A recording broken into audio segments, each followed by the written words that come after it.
very well with youth because when I got out, I was one. So I have a 15-year-old, a 10-year-old, and a 2-year-old, by the way. My 15-year-old is a lot like me because we kind of grew up together, okay? Because I had her when I was 21. Now, y'all know, I mean, when I got out, I mean, so she kind of grew up with me, okay? So there are some things some wisdom that's there that kind of grew, right? And I try to teach people that. I've come up with this blueprint of how to be present in the present. And that's where empowerment comes in. You got to look for this stuff yourself. Nobody's going to give it to you. Nobody's going to walk you through it. And I mean, for me, I charge a lot of money. So if you can't afford me, then I mean, you just got to walk through it yourself. But there's wisdom when you raise your level of awareness. That's the first thing. Raise your level of awareness. If you're around people that aren't going in the direction that you're going, you need to get around some new people, right? Friends that really aren't pushing you, you know? I mean, that's if you want to be great, right? Now, I don't knock parties, I don't knock TV because everything has a season, but I'm saying if you want to be great. Because when you look at me, you don't know what I've been through unless I tell you, right? And I don't want people feeling sorry for me because I don't feel sorry for me. I don't feel sorry for myself. I've had a blast. The day I stepped out of that institution, I had a blast. I lived. Going through flight attendant training was fun. It was different for me, but it was fun. It was different in the sense that the principles that I learned in that training took me way beyond taking care of a flight from Columbus to New York. It was different. I learned how to protect. I learned how to adapt.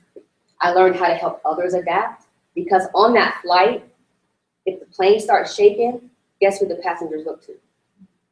Me. So there was a level of confidence and a level of tenacity that I had to give off to passengers that never flew before. And I like that. So that walked me, some of those processes walked me directly into leadership. Now, I was a little flighty because when you're in the dark for so long, you don't want to come out of the light, right? So when I got out and I started doing different things, I went to a modeling school. I got to be on TV. I think I was in Spider-Man 2. I got to be an extra there. And I went to California. I mean, I did everything, right? So my freedom level was like, oh, I'm out. What can I do? Where can I go? Okay. Now, because I have my daughter, it was a little different. So I basically had to adapt. How many of you know how to adapt?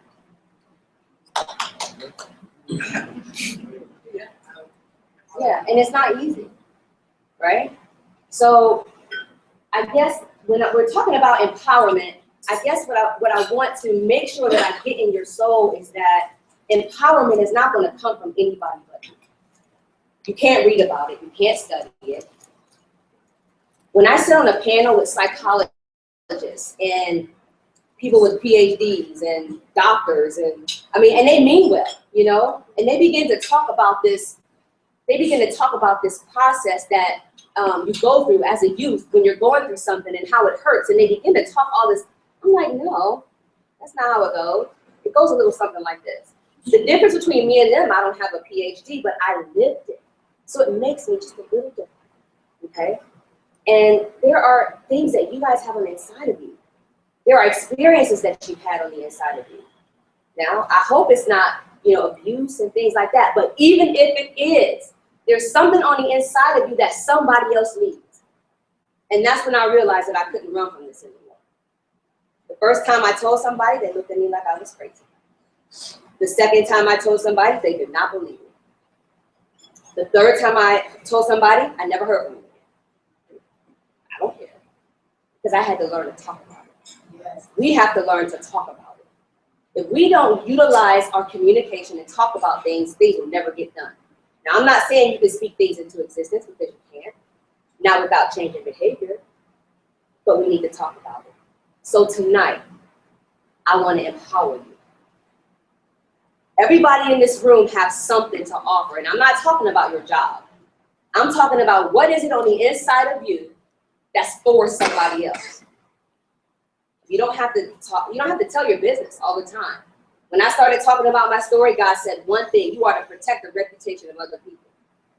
And had I not forgiven the people in my family that molested me, had I not forgiven the bullies at school, I would not be friends with them on Facebook. Had I not forgiven them. Because it's not about them. It's not about what they did. It's not about who they are. It's about what did I do with the pain that was caused. I made my pain create who I am today. I turned it into greatness. And everybody in this room can do the exact same thing. I don't care if you've been hurt. I don't care if your heart's been broken. I don't care if you had a husband who left you. I mean, it don't matter. There has to come a point in time where you have to understand that you have got to move from victim to victor. And if you don't, you will be stuck in this position for the rest of your life. You will be stuck. You will be stuck in the cubicle. You will be stuck as a parent, and you will not be able to get yourself out, and nobody's going to come help you. So you have to decide for yourself, what is it that I want to do? How do I need to do it? We have awesome technology. I'm telling you, when I learned about Google, because I kind of grew up with Google, when I learned about Google and what it does and the power that it has, I utilize it to my ability. I went to Google school, I went to a Google training, and I learned it's about networking. Networking isn't about talking to people. It's about building relationships with ideas and things and circumstances and experiences. When you build relationships with those things, it begins to create something in you that you never knew existed, that's always been there. And that's what we have to do. International Women's Day is about empowering women. Empowering. Empowering is what I'm doing with you. Empowering is what you have to do for yourself. And there is nobody in this room that can say that they don't have something to offer. And I know that for a fact because I come in contact with all types of people. Some people are nice. Some people are reserved. Some people have secrets that no one knows about. And if they ask me, because I don't offer an opinion where I don't have a responsibility, but if they ask me, I'll say, what are you hiding? Me and my boyfriend are having problems right now. What are you hiding? I don't want my mother to come to my wedding, and I really don't know why, but what happened? And it doesn't take a degree to make that happen. Right? Now, I don't have to really say that because I'm here. It's not going to come from books. And don't get me wrong, I love speakers that come out and they talk about all these books that they read and they quote. I think it's cool. How about somebody that's done it? Don't feel sorry for me because I am who I said I am. So whether it's in a school, whether it's at Chase, whether it's at Nationwide, when I bring my message, I bring it to empower people and motivate you to stop living in this stuck. Do not want to be stuck. If you have kids, wake up. Wake up. I need you to wake up. If you have teenagers, I need you to wake up. I need you to wake up because your child is in an abusive relationship at school, and I need you to know what that looks like. I need you to wake up when they link in on Facebook and they Twitter and they YouTube. I need you to understand the web that's happening. Girls are being picked up off the streets and they're being pimped. Parents, I need you to wake up. If your child has Facebook, you need Facebook.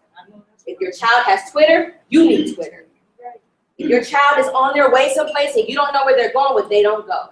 You have to take back your authority. Right. Because they need you. They need us. Right. And if they don't have us, if they don't have you, then guess what? They're going to be in a group. And they're going to be sitting there. They're going to be talking about their story to 20 complete strangers who are licensed to tell them what it is they need to do. If you don't tell them, if you're not there for them, if you're not present with them, they will shoot somebody. They will get on drugs. They will get on alcohol. And I don't care what stature. I don't care if you make money. I don't care if you're rich. I don't care if you're poor. you can be who you want to be immediately. It's go time. Yes. It's go time. Yes. So I'm gonna open it up for questions because it's really important for me, because a lot of times there's so much to tell, I don't get to tell it all. And so depending on where you are in your life, you may have specific questions, and I want to be able to invite that. So please, don't hesitate. I can handle it. Ask me questions. Anybody? Yes. Dealing with Can you tell me your name? Rochelle, they call me Sister Ross. Dealing with girls, what is one of the hardest obstacles that you've had to face with trying to get someone to open up? Young girls, like teenagers? Teenagers. Emotions. See, as a teenager, it's like, first of all, it's different now. We have to accept the fact that things have changed. So when I was 12, it's different now than my daughter's 15, because she's exposed to a lot more. And her information is coming at a rapid speed. And she may not know how to process it, not because she doesn't want to, she's not able to, okay? So you have to meet them where they are, you know what I'm saying? When I'm dealing with teenagers, first thing I ask them, how do you want to communicate with me? Is it easier for you to text me? Do I need to create you an app? What do we need to do? Right. Anything we need to do to get, you know, and especially to get them to open up, they have to be moving. When you're sitting down and you're talking to a child, they feel trapped. They feel like, oh my God, I'm in trouble. Even though they're not, they feel it. And so it's like you got to get up with them, play basketball. I play basketball with the kids. I mean, we do whatever. Because I'm trying to reach them, I'll step into their world and I'll do what they need me to do so that they can talk to me. So, I mean, that's it. And you got to have energy, because you can't really come to a child and say, I want to help you today. What can I do for you? What's going on? That's not what they do. Most of the time, youth, you can't really give them a mentor. They kind of pick their own. So you have to expose them to that, though. If they're not exposed, they'll never know. They'll never. If my daughter wasn't exposed to the people that I exposed her to, she would never know. Did that answer? Any more? Yes. What are your thoughts about, for example, you can say, tell your children the truth because they're going to find out one way or another. What are your thoughts about telling them too much too soon? I don't agree with, telling my daughter about sex at 11 because somebody else is going to tell her, but I don't like what about it. Here's what I'm going to tell you, because that's a very good question, by the way. It is true. Let me tell you why. The reason that you need to tell your daughter the truth and you need to tell her everything is because if you don't, Google it. Because children nowadays are they're very curious. And when they see something, they want more. And they want that information. And if they check in online, they're going to get it. The problem is that they're going to get it from everywhere, from all different types of people. And so what happens is because you shut down the communication, they're going to take that information and they're going to think for themselves. They're going to come up with their own plan of action. And that's not what you want, because they are not capable of coming up with a valid, intelligent, mature, responsible. So when it comes to my daughter and sex, she hit high school this past year. I let her know. There are going to be times that you like boys, okay? And it's not uncomfortable because you got to build that, okay? And plus, she kind of knows everything about me, so she knows how I am. Today on Daytime Columbus, they asked her, does your mom motivate? She was like, does your mom motivate you at home? She was like, I was like, oh my God, that she was supposed to say yes or no. And then they went on to say, how often does she do it? She said from birth. But you know what? Even though she was put on a spot, that let me know that she was listening. So she hit high school. I said, you're going to have a boyfriend. Boys are going to like you. Probably a different one every week. Okay? You're pretty. You got it going on. It's going to happen. I don't like boys. I know you don't like them right now, but there's going to be that one that's going to start making you feel a certain way in a certain area. So when that happens, I need you to come to me so that we can talk about it. Okay? Now, she was like, Mom. I was like, look, I can't explain it to you right now, but you're going to start getting a little moist. You're going to, we real. You got to come real. If you don't come real, let me tell you what happens. Here's what happens. Okay, I can't talk to my mom about sex. So what do you think about sex? I'm not, you're my friend and I trust you and I want to talk to you about sex. What do you think? Here's a friend. Oh, girl, it's nothing. I just had sex last week. It ain't nothing. You want me to help you? Want me to set you up? Yep. That's what happens.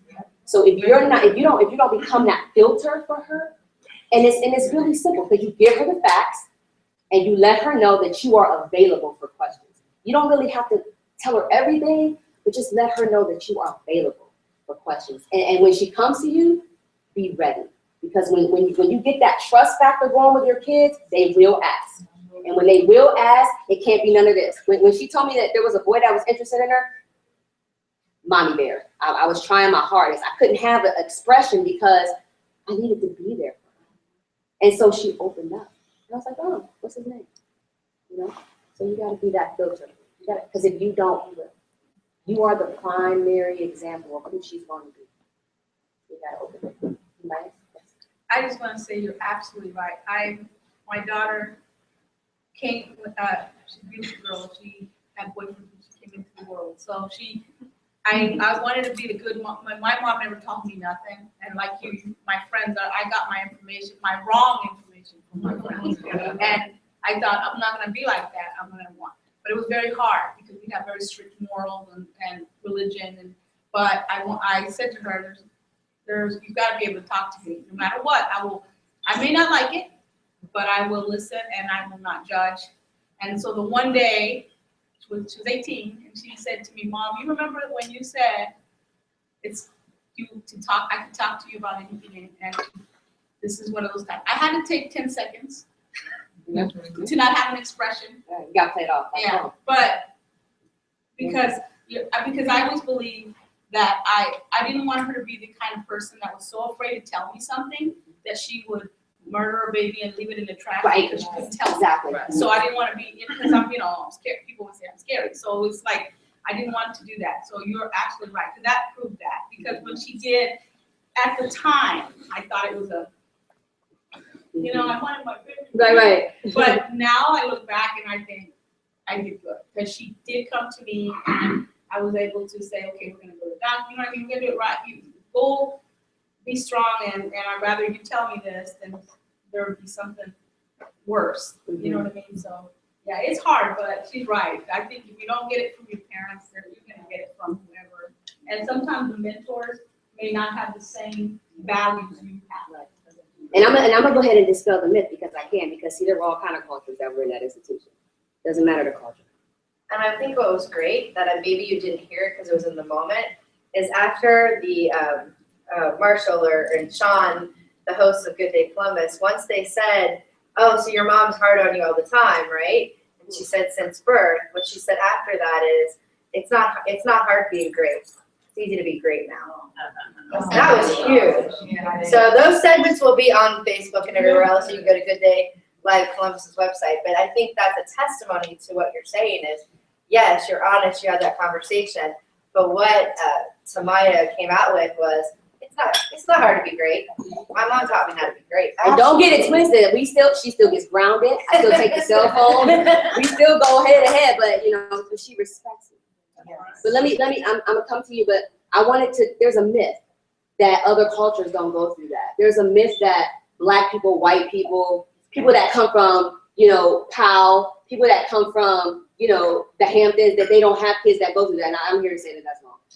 It's wrong. They're all the teenagers that I grew up with these kids, okay? I grew up with them. I don't know what they're doing now, but they were of different culture and different background. And so it's about talking. There is every culture talks, every nationality they talk. And that's what we just got to get back to. I just want to say, I've been a grandmother, my kids are grown, and I always tell my daughter, being a mother now, I'm so glad I'm not a mother in 2015, and with the grandmother part of it too.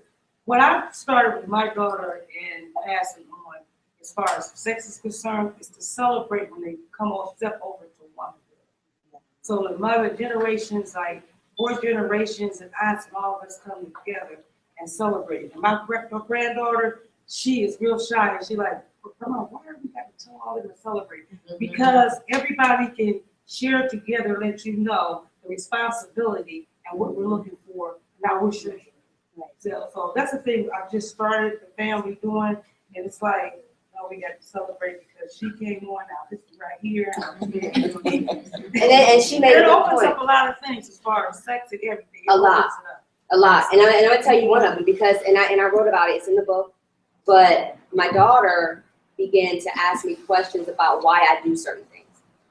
When friends come over, how come we can't shut the door? Because you don't pay rent. You know, that was the answer I gave her at 6, right? Now, when she got to be about 11, why can't I shut the door? Well, baby, things happen behind doors, you know, and I can't really hear or see what's going on. So, no door shut, you know. At 14, she asked me, why can't we shut the door? But because now things aren't just going on behind closed doors with boys and girls, it's going on with girls and girls. So just leave the door open. When she later on, when I began to tell her what happened to me, you know what her reaction? I said, you can't shut the door because when you shut the door, that means that it's private. You're not ready for privacy. You're not ready for privacy because you don't know what private means. Privacy to you means something different. What happens is that as adults, we remember what happens behind closed doors. And we still don't talk about it to this day. That's the problem. Because I was able to tell her when I got behind closed doors, my cousins touched me and made me do things that were gross. They threatened to kill me if I told anyone. When I got behind closed doors, my childhood was stripped away from me. And I couldn't do nothing about it. And I felt used and ugly. Now, she says, you can come over, but we can't shut the door. It's awesome. Anybody else?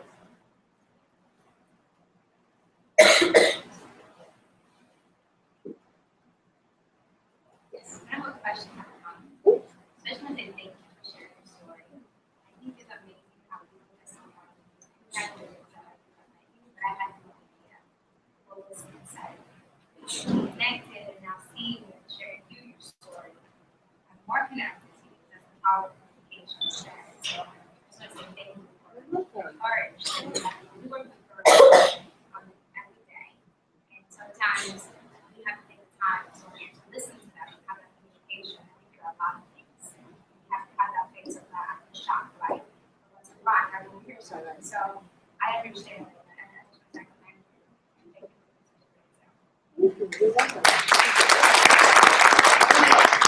you so much for being an example for our International Women's Day Inspire the Youth focus. I think, you know, this was a perfect keynote speaker, and I'm so grateful that you took the time to be it. And she's going to be my coach, so that's even better. Yeah. So, literature's on the table. I also, was there any more questions before we wrap up? Because I got some awards to give away and some prizes to give away. Yes. Okay, so on the table, and I know it's funny you said that people do that to me all the time. What? I'm sorry, let me. And it's hard for me because I have to meet them where they are because I'm like happy and I'm ready to go. Which one do you? They're like, you did what? So I have to kind of calm back down and be like, I know. So yeah, I appreciate that. So information's on the table. You can sign up if you're interested in getting the book or just talking to me or chatting with me.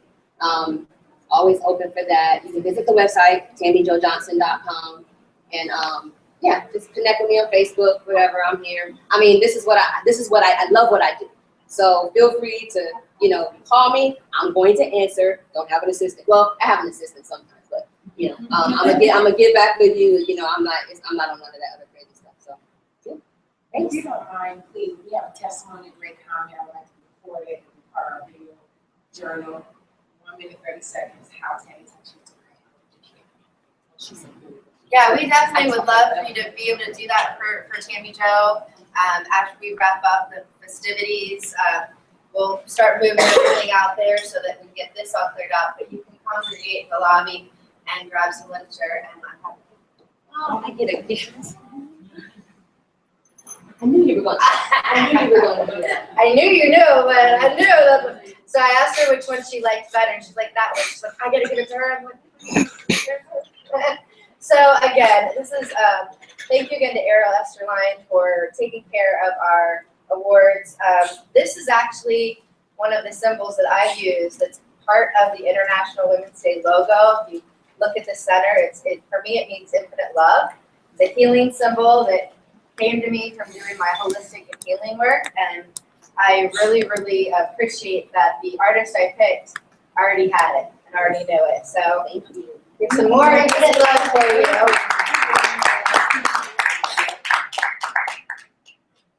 All right, so thank you guys. All right, so let's give away some more awards. I have 2 more raffle prizes to give away. Are you guys having fun? Can you hang for 20 more minutes, or do you have to take a break or good? Good? Good, okay. Okay, I got it. Okay, so, can we clap one more time? And, I didn't get the surveys out because printing was not working very well today at the Women's Business Center for me. But if you guys enjoyed dinner, can you just clap or?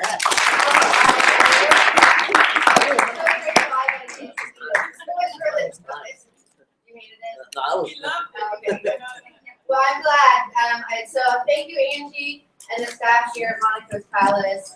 They do such a phenomenal job. You can see why I've decided to do International Women's Day for a second year here. Of course, I wanted to grow. We're gonna have this ballroom, and there's another ballroom that's about 3 times this size. It's gonna be full of vendors and entertainment. So that's this Saturday from 10 to 6. You can register online. I've got the postcards up front. Register to get in free. Register for your spa treatments. We have 3 massage therapists and healers for you. We have Mary Kay facials, and we have head wrapping tutorials with Inspired Art. 5 infrared saunas. Of other amazing vendors, most of them women in business. All of them care about the community. I have about 10 vendors driving all the way from Dayton. We have Marty drove all the way from far away, Dayton, to be here tonight for you and with you. So when we go to the cupcakes, or your cupcakes are being, grab your cupcakes, please, give your information to the vendors that decide to support and sponsor tonight if you're interested. I think our next award winner, Ms. Rochelle, and you want to come up here with me, is a fitting next step to present to you.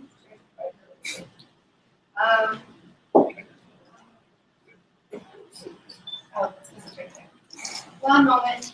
All right, so again, those of you that aren't aware, we're here for International Women's Day Recognition Award, which was my thought to engage the community